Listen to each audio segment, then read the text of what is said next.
नमस्कार दोस्तों, स्वागत करते हैं आपका आपके अपने चैनल देविन हिंदी ज्ञान में। दोस्तों, आज की कहानी का नाम है आखिर क्या वजह थी जो मेरे पति को मुझसे तलाक चाहिए था। जब मैं रात को घर पहुंचा तो मेरी पत्नी ने खाना लगाया। मैंने उसका हाथ अपने हाथों में लिया और कहा, मुझे तुमसे कुछ ज़रूरी बात करनी है। वो शांत बैठकर खाना खा रही थी। उसकी आंखों में कुछ दर्द था जो साफ नज़र आ रहा था। मुझे नहीं पता कि अचानक कैसे कहूँ, लेकिन मुझे उसे बताना ही था। मैंने बड़ी शांति से कहा, मुझे तुमसे तलाक चाहिए। ऐसे लगा जैसे उसे मेरे शब्दों से कुछ फर्क ही नहीं पड़ा, बल्कि उसने मुझसे पूछा, क्यों तलाक चाहिए। मैंने उसके सवाल को अनसुना कर दिया तो उसे गुस्सा आ गया। उसने पानी का गिलास उठाकर फेंक दिया और जोर से चिल्लाई, तुम इंसान नहीं हो।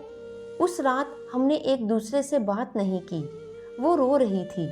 मुझे पता था कि मेरी पत्नी जानना चाहती थी कि आखिर ऐसा क्या हुआ जो हमारा रिश्ता टूटने की कगार पर आ गया, पर मेरे लिए उसके सवालों का जवाब दे पाना नामुमकिन था।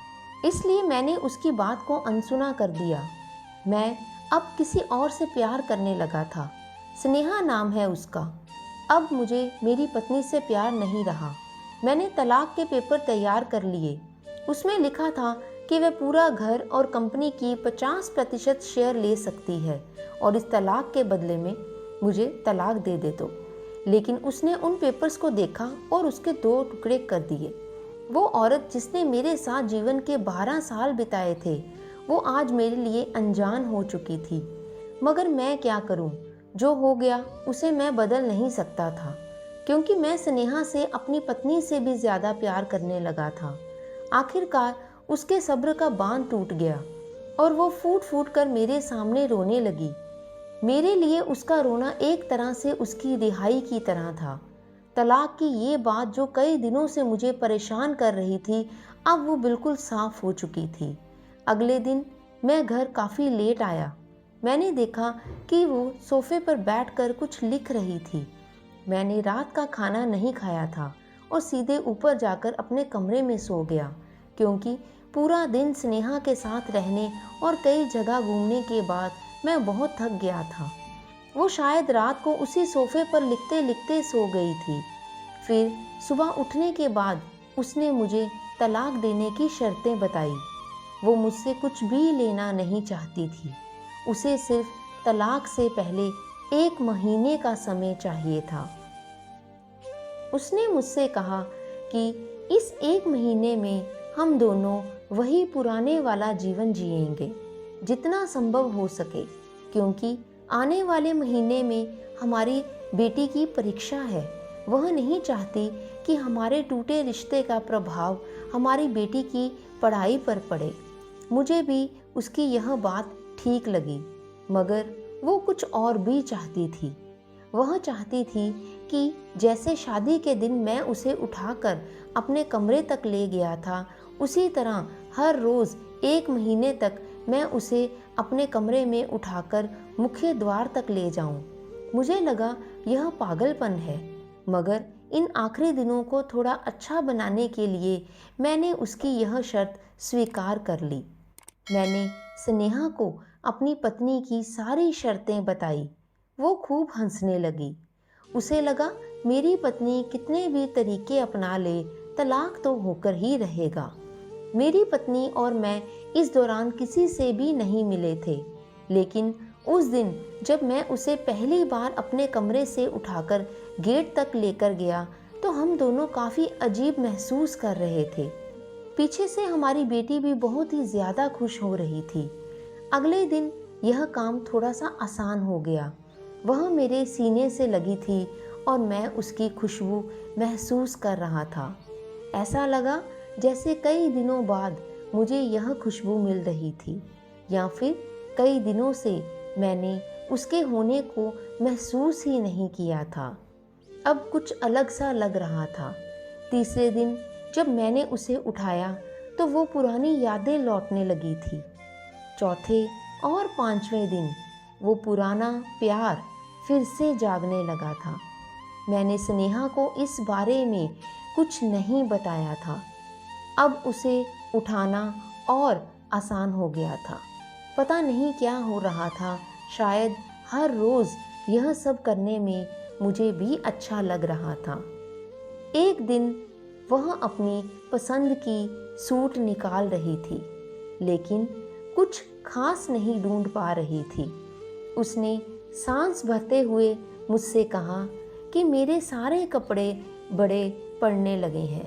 तब मुझे पता चला कि वह काफ़ी दुबली हो गई है और इसलिए मैं उसे आसानी से उठा पा रहा था। मेरे दिल को एक झटका सा लगा।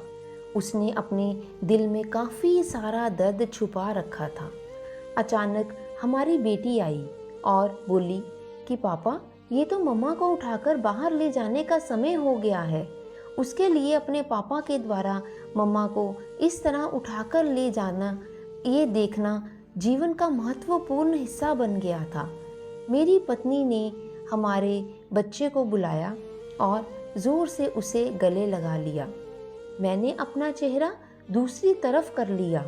मुझे लगा कहीं मैं अपना निर्णय ना बदल दूं।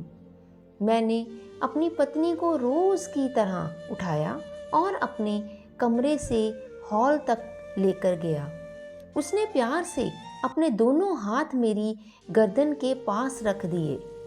मैंने उसे ज़ोर से पकड़ रखा था, मगर उसकी इतना कम वज़न होने के कारण मुझे परेशानी हो रही थी।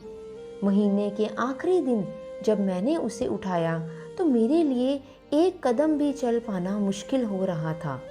हमारी बेटी स्कूल जा चुकी थी। मैं अपनी कार से ऑफिस गया और कार से निकलकर बाहर आ गया, बिना कार को ही लॉक किए हुए। मुझे डर था कि अब एक पल की भी देरी कहीं मेरा इरादा बदल ना दे। मैं ऊपर गया। स्नेहा ने दरवाज़ा खोला। स्नेहा और मैं एक ही ऑफिस में काम करते थे। मैंने उससे कहा, सॉरी स्नेहा, अब मैं अपनी पत्नी से तलाक नहीं लेना चाहता। उसने मुझे देखा और मेरे सिर पर हाथ फेरकर कहा, तुम्हारी तबीयत तो ठीक है ना? मैंने उसका हाथ हटाया और कहा, मेरी तबीयत बिल्कुल ठीक है। सॉरी स्नेहा, अब मुझे अपनी पत्नी से तलाक नहीं चाहिए। हमारी शादीशुदा ज़िंदगी शायद हम दोनों के ध्यान ना देने की वजह से बोरिंग हो गई थी, लेकिन इसका मतलब यह नहीं है कि हम एक दूसरे से प्यार ही नहीं करते। अब मुझे एहसास हो गया है कि जिस दिन मैं उसे शादी करके अपने घर लाया था, उस दिन से जीवन के आखिरी दिन तक मुझे उसका साथ निभाना है। स्नेहा के एकदम से होश उड़ गए। उसने मुझे एक जोरदार चांटा जड़ दिया मेरे गाल पर। वह रोने लगी और दरवाज़ा उसने अंदर से बंद कर लिया। मैं सीढ़ियों से नीचे उतरा और आकर अपनी कार में बैठ गया।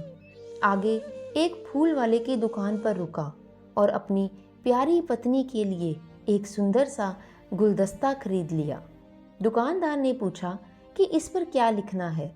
मैंने मुस्कुराते हुए कहा कि मैं तुम्हें जीवन भर यूं ही उठाता रहूँगा, मेरी अर्धांगिनी। उस शाम जब मैं घर आया, अपने हाथों में गुलदस्ता पकड़े हुए, मैं बहुत खुश था।